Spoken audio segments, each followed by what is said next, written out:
Hello everyone, welcome to study IQ PCS। This is Manish Srivastava. जैसा कि आपको पता है, रोजाना 2 बजे एक इंपॉर्टेंट सेशन होता है। किस चीज के ऊपर? तो वो होता है जनरल स्टडीज के ऊपर।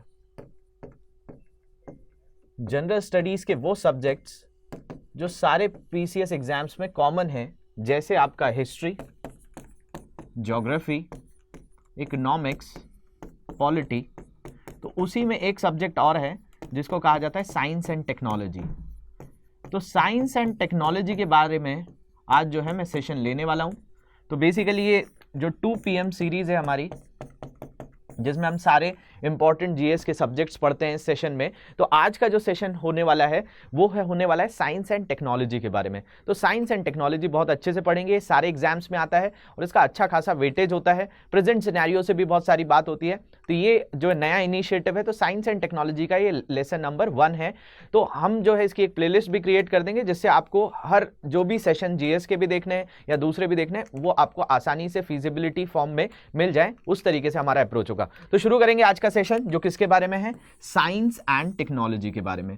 तो साइंस एंड टेक्नोलॉजी के बारे में अगर हम बात करें तो एक ब्रॉड सब्जेक्ट है, एक बहुत सारी चीजें इससे जुड़ी हुई हैं और प्रेजेंटली बहुत सारी चीजें इससे जो है इनोवेशन जो होता है टेक्नोलॉजी से रिलेटेड, उस पर आपसे क्वेश्चंस पूछे जाते हैं। तो इस सब्जेक्ट के ऊपर जो है एक तरह सा कहा जाए तो काफ़ी अपडेट्स भी आते रहते हैं, लेकिन अपडेट्स के साथ साथ हमें से बेसिक स्ट्रक्चर को भी बहुत अच्छे से देखना है कि साइंस से टेक्नोलॉजी में क्या डिफरेंस होता है। या आपका सबसे बेसिक से हम इसको स्टार्ट करेंगे कि आपको साइंस से और टेक्नोलॉजी में फ़र्क क्या है, वहाँ से और इससे कौन कौन सी जुड़ी हुई टेक्नोलॉजी है। जैसे मैं टेक्नोलॉजी में बात करें तो आप बहुत सारी टेक्नोलॉजी सुनते हैं, जैसे स्पेस टेक्नोलॉजी है, डिफेंस टेक्नोलॉजी है, साथ साथ जैसे नैनो टेक्नोलॉजी, बायोटेक्नोलॉजी, ऐसे बहुत सारे टेक्नोलॉजी वर्ड आप सुनते हैं रोज़ाना। लेकिन बेसिकली ये टेक्नोलॉजी से जो ये सब्जेक्ट रिलेटेड है, साइंस एंड टेक, इसको एकदम बेसिक से स्टार्ट करते हैं, जिससे आपका कॉन्सेप्ट इसके ऊपर अच्छा हो। ये सारी टेक्नोलॉजीज पढ़ेंगे हम, nano technology, nuclear technology, biotechnology, हर तरह की जो भी टेक्नोलॉजीज हैं, इनसे रिलेटेड जो भी एस्पेक्ट्स हैं उनको कवर करेंगे। लेकिन हम सबसे पहले इस वर्ड पर ध्यान देते हैं, यहीं से हमारी क्लास की शुरुआत होगी और एक टॉपिक भी आज हम थोड़ा सा स्टार्ट करेंगे। पहले साइंस एंड टेक्नोलॉजी को देखते हैं। तो देखा जाए तो देखिए, साइंस एंड टेक्नोलॉजी 2 चीजें हैं जो आप बचपन से पढ़ रहे हैं। तो बचपन से तो आप साइंस पढ़ रहे हैं, लेकिन टेक्नोलॉजी वर्ड क्या है तो उसको समझने से पहले थोड़ा सा साइंस समझिए। देखिए, साइंस का मतलब जो आप विज्ञान कहते हैं, ये हिंदी में इसको विज्ञान और प्रौद्योगिकी कह दिया जाता है, साइंस एंड टेक्नोलॉजी कह दिया जाता है। तो जो साइंस है वो एक वर्ड से डिराइव हुआ है जिसको कहा जाता है स्कायर। और स्कायर वर्ड जो है एक लैटिन वर्ड है, एक लैटिन शब्द है और इस लैटिन शब्द का मतलब है जानना। तो हम किसी चीज के बारे में क्या करते हैं? नॉलेज एक्वायर करते हैं, मतलब उससे ज्ञान अर्जित करते हैं। नॉलेज एक्वायर करना साइंस कहलाता है। और साइंस के अंदर होते क्या है? बहुत सारे ऑब्जर्वेशंस होते हैं, बहुत सारे ऑब्जर्वेशंस होते हैं। उन ऑब्जर्वेशंस के बेसिस पर हम क्या बना देते हैं? लॉ बना देते हैं। ऑब्जर्वेशंस क्या होना? मतलब किसी चीज को अवलोकन करना, बहुत समय तक उस पर जो है एक नजर रखना और उस अवलोकन करते हुए उस पर एक टिप्पणी करना, उस पर एक निष्कर्ष निकालना, एक कंक्लूजन निकालना, और जो कंक्लूजन आता है उसी को आप लॉ कह देते हैं। जैसे न्यूटन ने बहुत सारे लॉ दिए, तो न्यूटन का जो लॉ था, पहले उसने क्या किया होगा? उसने पहले नेचर को ऑब्जर्व किया होगा, मतलब कि प्रकृति में क्या हो रहा था। जैसे आपने वो एक कहानी सुनी थी जो उसके ऊपर सेब गिरा था, तो सेब जो गिरा था एप्पल के फॉल होने से, उसने ग्रेविटी के बारे में समझा। उसके बाद न्यूटन्स लॉ ऑफ मोशंस को भी उसने जो है बताया हमको। तो न्यूटन्स के हम 3 लॉ भी पढ़ते हैं। तो बेसिकली सबसे पहली चीज क्या होगी? ऑब्जर्वेशन होगी। तो ऑब्जर्वेशन कहां से होगा? नेचर से ही होगा। तो नेचर से जो जुड़ी हुई चीजें हैं, मतलब प्रकृति से जुड़ी हुई जो चीजें हैं, उनको जब हम ऑब्जर्व करते हैं, उन फिनोमिनास को जब ऑब्जर्व करते हैं, तो उन पे लॉ बना दिया जाता है और उन लॉ से हमारी साइंस भरी पड़ी है। अगर आप साइंस पढ़ेंगे, बहुत सारे लॉज आपको रोजाना पढ़ने होते हैं। न्यूटन्स का लॉ पढ़ेंगे, आप कैपलर्स का लॉ पढ़ेंगे, ओम्स का लॉ पढ़ेंगे, बॉयल्स लॉ पढ़ेंगे, रॉबर्ट्स लॉ पढ़ेंगे, बहुत सारे, आर्किमिडीज का प्रिंसिपल देखा जाएगा, एडवर्ड जेनर की थ्योरी पढ़ी जाएगी। ऐसे बहुत सारे जो है लॉज हम लोग साइंस के अंदर देखते हैं। तो ये जो लॉ है, ये क्या है? एक तरीके से साइंस ही है। तो साइंस के अंदर बहुत सारे ऑब्जर्वेशंस भरे पड़े हैं। तो साइंस के अंदर जो भी आप लॉज पढ़ते हैं, जो भी नियम पढ़ते हैं, तो इनसे क्या होता है? तो ये जो है एक तरीके से आपको किसी चीज के बारे में नॉलेज प्रोवाइड करता है। ये आपको क्या देगा? नॉलेज प्रोवाइड करेगा। तो आपको ये पता है कि भाई सन कैसे राइज होता है, अर्थ कैसे मूव होती है, ये सारी चीजें आपने ऑब्जर्व करी और साइंस ने आपको इन सारी चीजों के आंसर्स दिए हैं। तो ये वर्ड कहां से आया? साइंस तो समझ में आया कि भाई साइंस इस तरीके से है, लेकिन टेक्नोलॉजी तक कैसे पहुंचे हम लोग? तो साइंस से टेक्नोलॉजी पे जाने के लिए कुछ चीजें याद रखिए कि साइंस को कहा गया कि past science is future and present technology. मतलब जो अतीत का विज्ञान है वही वर्तमान की प्रौद्योगिकी है। मतलब जो पास्ट में आपने साइंस पढ़ा है, उस साइंस को जब आप इंप्लीमेंट करने लगते हैं, उसका आप क्रियान्वयन करने लगते हैं, तो वो क्या बन जाती है? टेक्नोलॉजी बन जाती है। जैसे कि आपको न्यूटन्स का थर्ड लॉ पता है कि न्यूटन्स का थर्ड लॉ कहता है to every action there is an equal and opposite reaction, कि हर एक क्रिया का उतनी ही बराबर क्या होती है? प्रतिक्रिया होती है। तो ये चीज जब हमने रॉकेट प्रपल्शन किया, रॉकेट्स को जब भेजा जाता है तो रॉकेट से आपने देखा होगा उससे बहुत ज्यादा जो है रॉकेट फ्यूल जो होता है वो ऑपोजिट डायरेक्शंस में निकलता है। तो ये जो है न्यूटन का यहां पर थर्ड लॉ ही लग रहा है। मतलब किसी भी नियम का, किसी भी लॉ का जब आप क्या कर दें? इंप्लीमेंटेशन कर दें, इंप्लीमेंटेशन कर दें, तो वो चीज क्या कहलाती है? वो चीज कहलाती है टेक्नोलॉजी। मतलब साइंस ही आगे चलकर क्या बनती है? टेक्नोलॉजी बनती है। तो पहले किसी चीज को नेचर में देखा जाता है, मतलब प्रकृति में किसी चीज को देखना, उसके अंदर जो बदलाव आ रहे हैं उनको बार बार समझना, और उन समझने के बाद जो ऑब्जर्वेशन है, ऑब्जर्वेशंस को ही हम कह रहे हैं अवलोकन, उसके अवलोकन के बेसिस पर हम क्या करें? कुछ नियम बना दें, कुछ लॉज बना दें, तो वो तो बन जाता है साइंस। लेकिन उन लॉज को हम क्या करने लगे? इंप्लीमेंट करने लगे, तो वही चीज क्या बन जाती है? टेक्नोलॉजी बन जाती है। जैसे न्यूटन्स के लॉ आए हैं, ओम्स का लॉ आया है, तो ओम्स का जो लॉ है वो इलेक्ट्रिसिटी से रिलेटेड है, लेकिन वही लॉ आपका किसी सर्किट पे जब लगता है और उससे बनकर कोई चीज तैयार होती है तो वो टेक्नोलॉजी कहला जाती है। तो मतलब जब तक विज्ञान नहीं होगा तब तक टेक्नोलॉजी तो डेवलप ही नहीं होगी। तो मतलब यही कहा जा सकता है कि past science becomes the present technology और द फ्यूचर टेक्नोलॉजी। जो हम साइंस में चीजें पढ़ते आ रहे हैं उसी के बेसिस पर तो सारी टेक्नोलॉजी बनी है, चाहे वो नैनो टेक्नोलॉजी पढ़ लें, चाहे बायोटेक्नोलॉजी पढ़ लें। जैसे बायो के अंदर आप पढ़ेंगे, बायोलॉजी में पढ़ेंगे कि बायोलॉजी के अंदर आप बहुत सारे ऑब्जर्वेशंस करते रहते हैं, बहुत सारी चीजें देखते हैं कि हमारे बॉडी के अंदर जीन्स होते हैं, हमारे बॉडी के अंदर डीएनए होता है, हमारी बॉडी में आरएनए होता है। अब उन डीएनए आरएनए में ही कोई मैनिपुलेशन कर दिया जाए, कुछ बदलाव कर दिया जाए, तो वो बन जाती है बायोटेक्नोलॉजी। तो बायोटेक्नोलॉजी का मतलब जैसे कि आप बहुत सारी चीजें रोजाना की लाइफ में या सर्जरी में या मेडिकल साइंस में सुनते रहते हैं, वो क्या है? तो जब तक हमें पहले बायो के बारे में, मतलब हमें लाइफ के बारे में नहीं पता है, तो तब तक हम टेक्नोलॉजी में उसको कैसे इंप्लीमेंट करेंगे? तो बेसिकली वही चीज हो गई कि साइंस ही आगे चलकर क्या बदल जाता है? तो टेक्नोलॉजी में बदल जाता है। ये चीज आपको समझनी है। तो भाई यहां से देख लीजिए, तो science is the knowledge gain from experimentation. यहां पर हम बात कर रहे हैं कि साइंस एक ऐसा नॉलेज है जो किसके बेसिस पर निकल रहा है? एक्सपेरिमेंट्स पे निकल रहा है।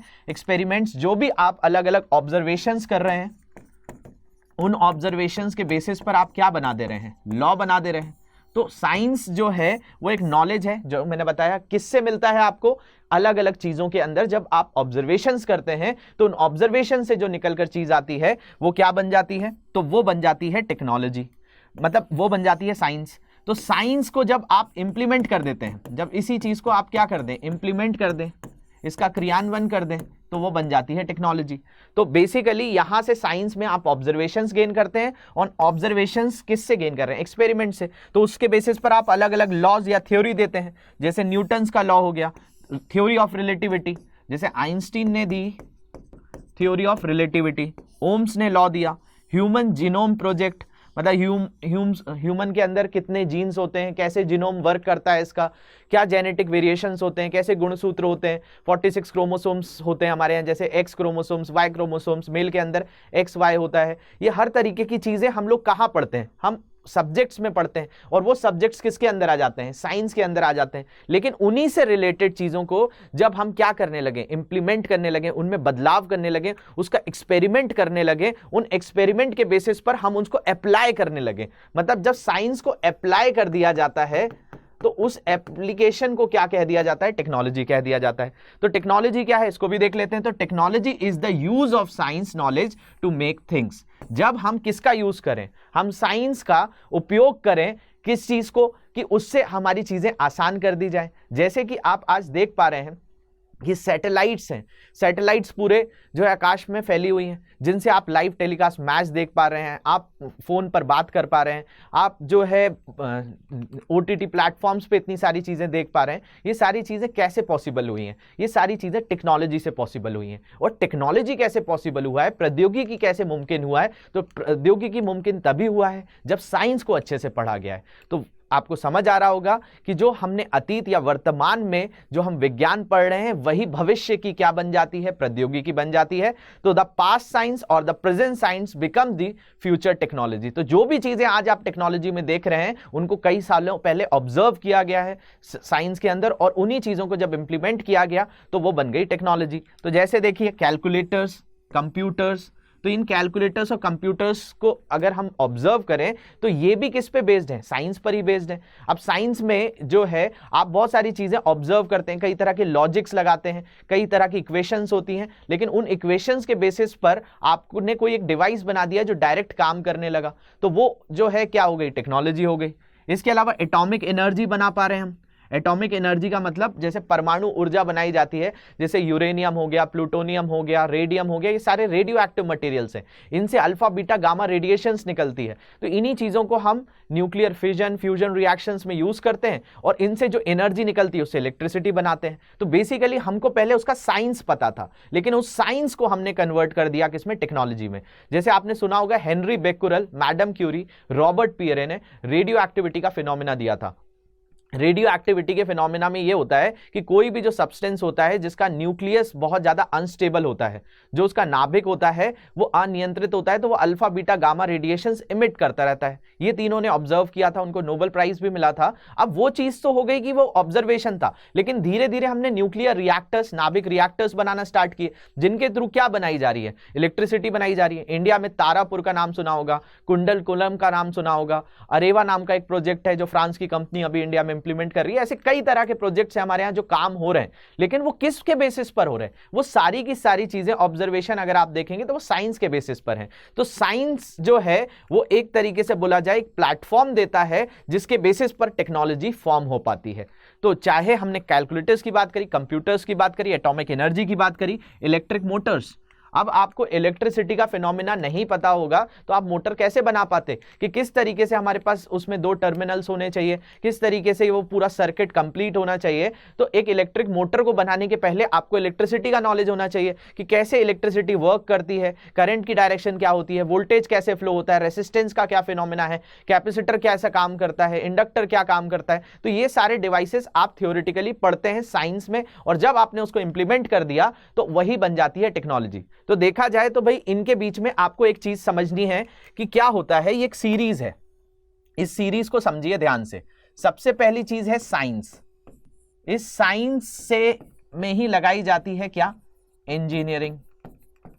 और इस साइंस की इंजीनियरिंग को ही जब और ज्यादा फाइन कर दिया जाता है, इंप्लीमेंट कर दिया जाता है, तो वो बन जाती है टेक्नोलॉजी।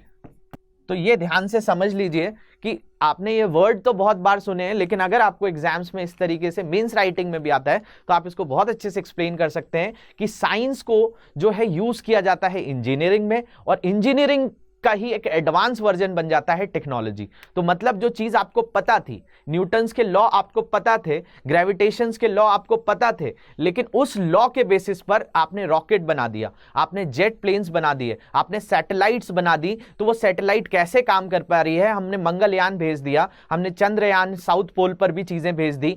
तो ये सारी जो चीजें हैं वो क्या थी? पहले हमने साइंस को अच्छे से देखा, साइंस के ऊपर इंजीनियरिंग करी, और उस इंजीनियरिंग से हमने एक टेक्नोलॉजी डेवलप करी जो आज ह्यूमंस के लिए हर तरीके से जो है बहुत ज्यादा फेवरेबल है। आज सैटेलाइट कम्युनिकेशन की हेल्प से आपको मौसम की जानकारी मिल पा रही है कि कहां पर किस तरह से रहेगा, कहां कौन सा तूफान आ जाएगा, कौन से साइक्लोन्स आएंगे। इसके अलावा मेट्रोलॉजिकल डिपार्टमेंट को तो फायदा है, साथ साथ इसको जो है इसी में देखा जाए तो आपको और भी बहुत सारी इंफॉर्मेशन मिल रही है, जो GIS GPS से आपको सारी इंफॉर्मेशंस पता चल रही हैं कि किस तरह की लोकेशन है, एक जगह से दूसरी जगह जाने में कितना डिस्टेंस होता है। ये सारी चीजें आप देख पा रहे हैं आज। तो ये सारी चीजें पॉसिबल कैसे हो पाई हैं? तो टेक्नोलॉजी की हेल्प से हो पाई हैं, लेकिन टेक्नोलॉजी के जो बेस है वो ये सारी चीजें हैं।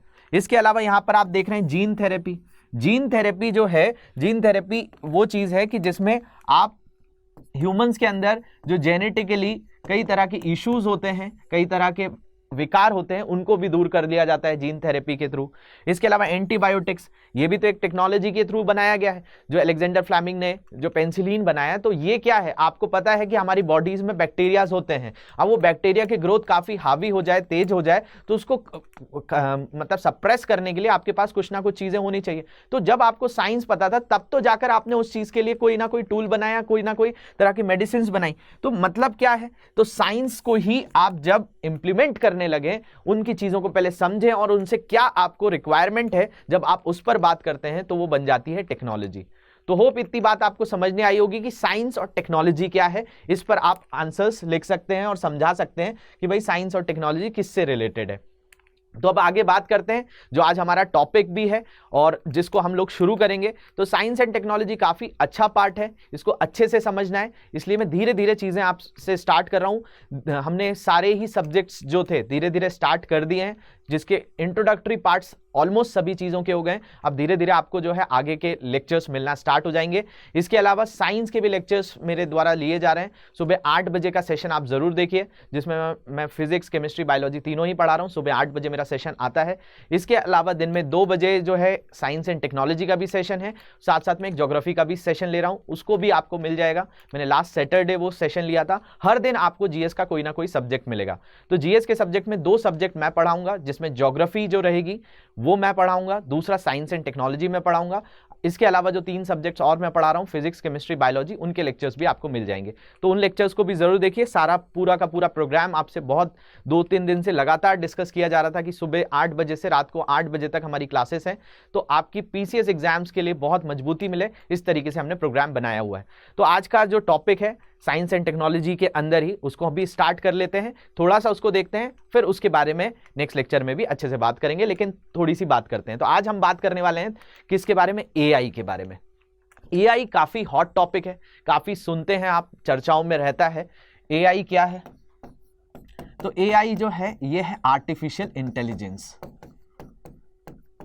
किसकी बात कर रहे हैं हम, आर्टिफिशियल इंटेलिजेंस की। तो देखते हैं ये आर्टिफिशियल इंटेलिजेंस, इसको हिंदी में कहा जाता है कृत्रिम बुद्धिमत्ता। कृत्रिम का मतलब आपका आर्टिफिशियल, और बुद्धिमत्ता का मतलब आपका वही हो गया इंटेलिजेंस।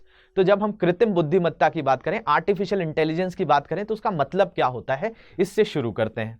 तो देखा जाए तो आर्टिफिशियल इंटेलिजेंस का मतलब यह है कि बेसिकली मशीन्स के द्वारा इंटेलिजेंस शो किया जाए।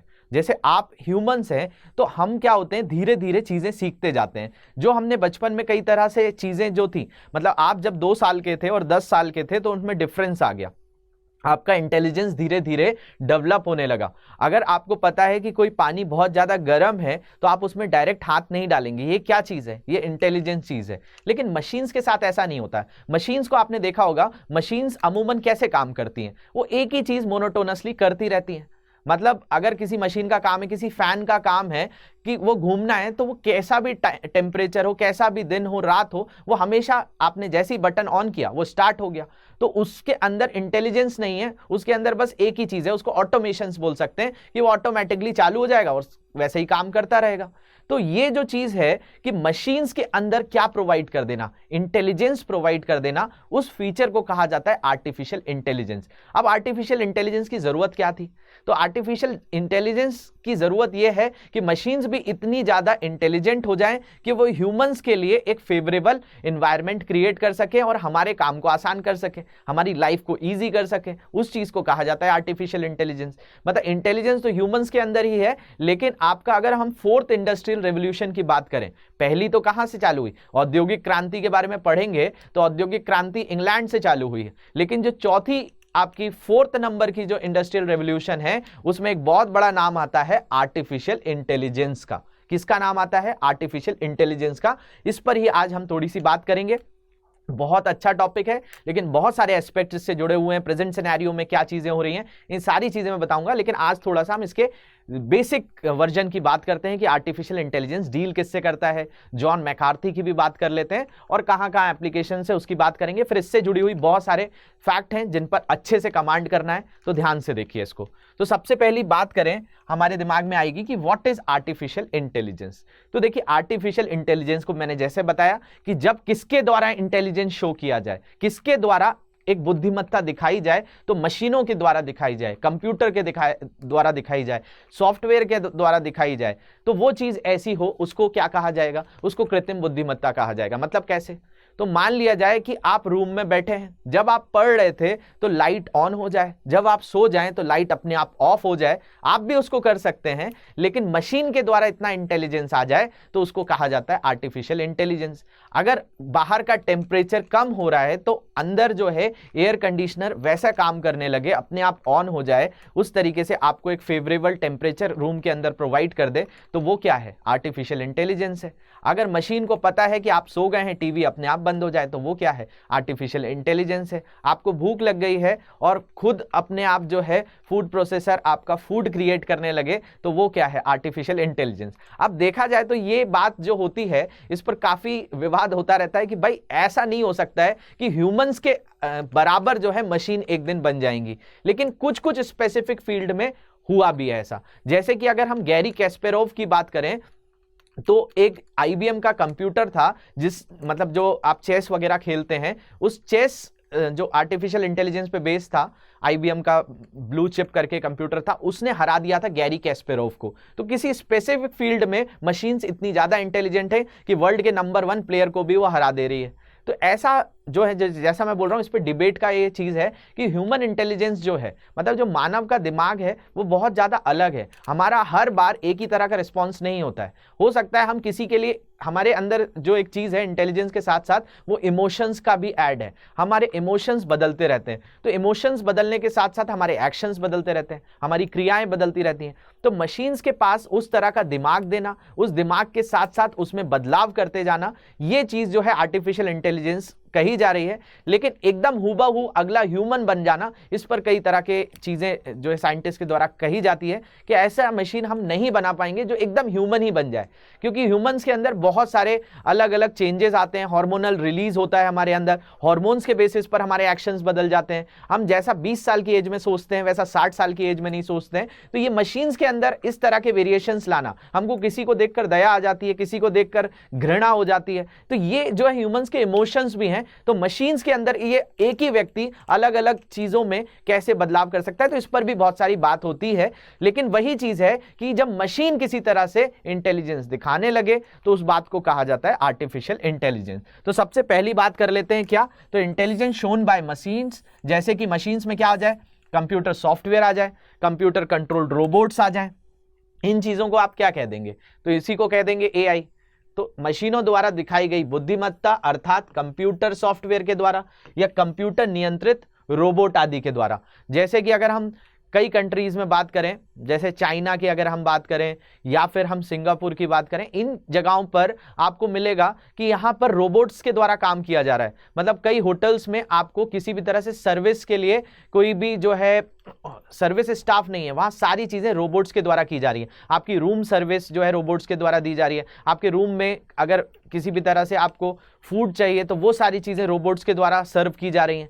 तो किसी एक स्पेसिफिक काम के लिए हमने इस चीज को डेवलप किया हुआ है। वर्ल्ड में धीरे धीरे टेक्नोलॉजी डेवलप हो रही है। तो आर्टिफिशियल इंटेलिजेंस शॉर्ट शब्दों में कहा जाए, कम शब्दों में क्या है, तो ये एक तरीके से इंटेलिजेंस है, एक बुद्धिमत्ता है जो कौन शो करने लगे, मशीन शो करने लगे, सॉफ्टवेयर शो करने लगे, रोबोट शो करने लगे, एक्चुएटर शो करने लगे, तो उसको कह दिया जाता है कृत्रिम बुद्धिमत्ता। इसके अलावा ये क्या है, तो it is the ability of machines to think logically, कि मशीन्स कैसे सोचे, लॉजिक के तौर पे सोचे, तार्किक रूप से सोचने के लिए जो है काम करे। दूसरा, learn from observations. Learn from observations का मतलब, जैसे कि मैं टेस्ला का यहां एग्जांपल दूंगा।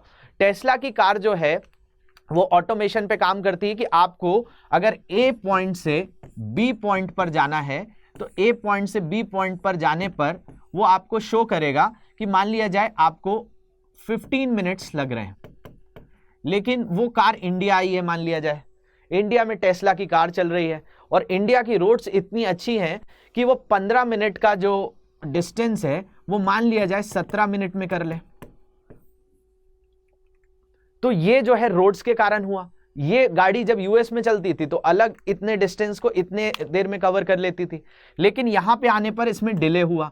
तो डिले होने के बाद ये जो है अगली बार अपने आप को अपडेट कर ले और ए से बीच में जो डिस्टेंस है वो आपको 17 मिनट शो करने लगे। तो ये एक तरीके से क्या है, एक तरीके का एक ऑब्जर्वेशन के बेसिस पर अपने अंदर डेवलपमेंट करना है।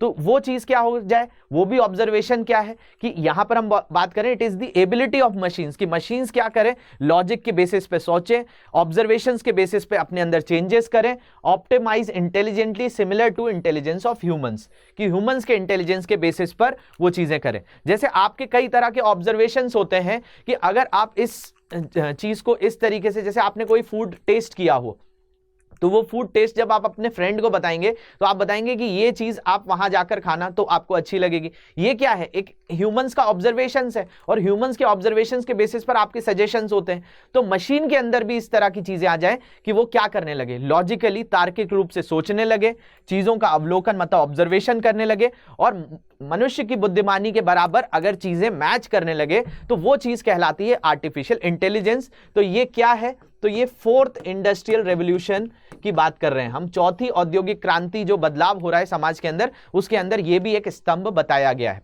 इसके बारे में अगर हम बात करें तो सबसे पहले जो ये शब्द की उत्पत्ति हुई जिसको हम एआई कह रहे हैं, ये हुआ 1956 में, और किसके द्वारा दिया गया, जॉन मैकार्थी के द्वारा दिया गया, जो आपके यूएस के रहने वाले थे। मैसाचुसेट्स में इनका जन्म हुआ था, कैलिफोर्निया में 2011 में इनकी मृत्यु हो गई। इन्हीं को कहा जाता है क्या, फादर ऑफ आर्टिफिशियल इंटेलिजेंस, मतलब कृत्रिम बुद्धिमत्ता के जनक जो है, फादर ऑफ आर्टिफिशियल इंटेलिजेंस कौन है, जॉन मैकार्थी। तो जॉन मैकार्थी ने सबसे पहले इस शब्द को इस्तेमाल किया था जिसका नाम क्या था, आर्टिफिशियल इंटेलिजेंस।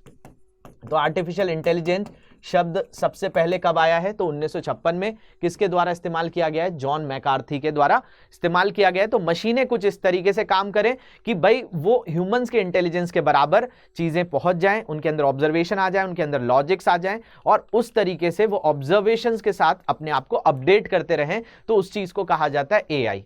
तो एआई कैसे काम करता है, आपका यूट्यूब जो काम कर रहा है वो भी तो कैसे काम कर रहा है, वो भी तो एआई बेस्ड ही है। एल्गोरिथम्स जो है उसके अंदर आती हैं और एल्गोरिथम्स के बेसिस पर आपको सजेशंस दिए जाते हैं। जैसे कि आप कोई भी एजुकेशनल वीडियो देखते हैं तो एजुकेशनल वीडियो के बाद आप नीचे देखेंगे तो सजेशंस में आपको एजुकेशनल वीडियो आएगा। कभी आप कुछ गाने सुनने लगे, कोई मूवी देखने लगे या किसी के बारे में सर्च करने लगे तो वही ऑब्जर्वेशंस कौन दिखाने लगता है, यूट्यूब भी दिखाने लगता है। तो मशीनों के द्वारा, वो भी तो एक मशीन है, और उस मशीन के द्वारा ही जो है क्या किया जाए, इंटेलिजेंस जो है शो किया जाए और आपको उस तरह के सजेशंस दिखाए जाए। आपने किसी भी शॉपिंग वेबसाइट को विजिट किया, उस शॉपिंग वेबसाइट को विजिट करने के बाद आपने कोई प्रोडक्ट देखा, मान लिया जाए आपने शूज देखे, आपने कोई टी शर्ट देखी या जीन्स देखा, तो उसके बाद आप कोई भी वेबसाइट पर जाएं, चाहे आप सोशल मीडिया हैंडल्स इंस्टाग्राम चला रहे हो, चाहे फेसबुक चला रहे हो, या आप अपना कोई मेल ही खोल रहे हो, उसी में आपको वो ऐड दिखाने लगे। वो क्या है, वो एक एल्गोरिथम्स है जिसने आपके डेटा को लिया और आपके डेटा से ही ऑब्जर्व किया कि आपको इस चीज़ की रिक्वायरमेंट है, आपको हर जगह दिखाने लगे। तो वो भी एआई बेस्ड ही होता है। तो इन चीज़ों को मैं समझाऊंगा। आज तो जैसे एक इंट्रोडक्टरी पार्ट था इसलिए एआई को मैंने थोड़ा सा उठाया है। तो एआई के एग्जाम्पल्स कहाँ हैं, जैसे अनमैन्ड ड्रोन्स, जैसे इंडिया में भी स्विगी प्लान कर रहा है कि हम ड्रोन से जो है क्या करें, तो ड्रोन की हेल्प से हम फूड डिलीवरी करें। यूएस के अंदर बहुत सारी जगह अनमैन्ड ड्रोन से ये डिलीवरी हो रही है, अमेजन कर रहा है। सेल्फ ड्राइविंग कार्स जैसे टेस्ला, ये भी किस पे है, एआई पे बेस्ड है। स्मार्ट असिस्टेंट्स जैसे कि अगर आप घरों में यूज़ करते हैं, गूगल असिस्टेंट हो गया, ये सारी चीज़ें जो अमेजन का अगर हम डिवाइसेस की बात करें, अमेजन बनाता है, या फिर एप्पल जो है सिरी की बात करें, गूगल होम की बात करें, ये सारी चीज़ें क्या है, ये एक तरीके से आप उनको कोई भी तरह का जो है इंस्ट्रक्शंस देंगे वो उस तरह का सॉन्ग बजा देंगे, या घरों में जो भी चीज़ें उनसे कनेक्टेड हैं उस पर काम कर लेते हैं। तो ये सारे एआई बेस्ड हैं। स्पैम फिल्टर्स ऑन ईमेल्स, जैसे कि आपको कोई भी स्पैम तरह का मैसेज आता है, मतलब कोई भी अनऑथराइज्ड एक्सेस जो है, या फिर आपको कोई भी ऐसा मेल आ रहा है जो कि आपके लिए यूजफुल नहीं है, तो आपका मेल खुद ही उसको स्पैम बॉक्स में डाल देता है। इसके अलावा रोबोट्स ये भी AI बेस्ड है, इनको भी देखेंगे। फेशियल रिकग्नाइजेशन, आजकल मोबाइल फोन्स में कई जगहों पे इस तरह से सेंसर्स आ गए हैं जो आपका जब फेस रिकग्नाइज होगा तभी वो आपका फोन ओपन करेंगे। तो ये सारे एग्जांपल्स किसके हैं? AI के हैं। तो AI को समझने के लिए यहाँ पर आपको कुछ कॉन्सेप्ट्स के बारे में और देखना होगा जो मैं आपको पढ़ाऊंगा, जैसे कि इसमें डीप लर्निंग पढ़ना है आपको, डीप लर्निंग के अलावा मशीन लर्निंग, मशीन लर्निंग के अलावा ऑटोमेशन, एल्गोरिथम्स। तो AI के लिए ये बहुत सारी चीजें मैं आपको समझाऊंगा कि डीप लर्निंग क्या होता है। डीप लर्निंग से जुड़ी हुई और भी फैक्ट्स हैं, जिसे बोलते हैं डेटा साइंस। तो data science, deep learning, machine learning, automations, algorithms, ऐसी इसी के अंदर रोबोटिक्स की बात की जाएगी। तो इससे बहुत सारी चीज़ें इससे एसोसिएटेड हैं, इसके अलग अलग लेवल्स हैं। तो आज मैंने जस्ट बहुत ही इंट्रोडक्शन पार्ट जो है इसका कवर किया है, जिसमें हमने समझने की कोशिश करी है AI की क्या है, क्या क्या एग्जाम्पल्स हैं और साइंस एंड टेक्नोलॉजी कैसे होता है। तो आने वाले लेक्चर्स में मैं इसको और भी अच्छे से डेप्थ में शुरू करूंगा। तो होप ये लेक्चर आपको थोड़ा इन्फॉर्मेटिव लगा होगा और चीज़ पे हम कैसे सब्जेक्ट पर अच्छे से कमांड करें, इसलिए मैंने इस तरह से ये इनिशिएटिव लिया हुआ है। इसके अलावा आप लोगों के बहुत सारे कमेंट्स आते हैं, उनके भी आंसर्स मुझे देने थे, तो उसको भी मैं थोड़ा सा बता देता हूं। जैसे आप लोग पूछते हैं कि सर ये मेंस के लिए क्लासेस हैं या प्रीलिम्स के लिए क्लासेस हैं, तो मेरा यही कहना है कि जो भी हम लोग चीजें पढ़ा रहे हैं वो एकदम बेसिक से पढ़ा रहे हैं। अगर आप प्रीलिम्स में कोई क्वेश्चन आया है तो प्रीलिम्स में कैसा क्वेश्चन आता है? आपको फैक्चुअल क्वेश्चन आता है, स्टेटमेंट बेस्ड आएगा या फिर उससे इंफॉर्मेशन बेस्ड आएगा। तो सबसे पहले अगर हमें कोई भी टॉपिक पढ़ना है, चाहे हम प्रीलिम्स में पढ़ेंगे चाहे मेंस में पढ़ेंगे, हम सबसे पहले उस टॉपिक को सीखेंगे, तभी तो हम उन चीजों को याद कर पाएंगे और फिर धीरे धीरे उनको फ्रेम कर पाएंगे।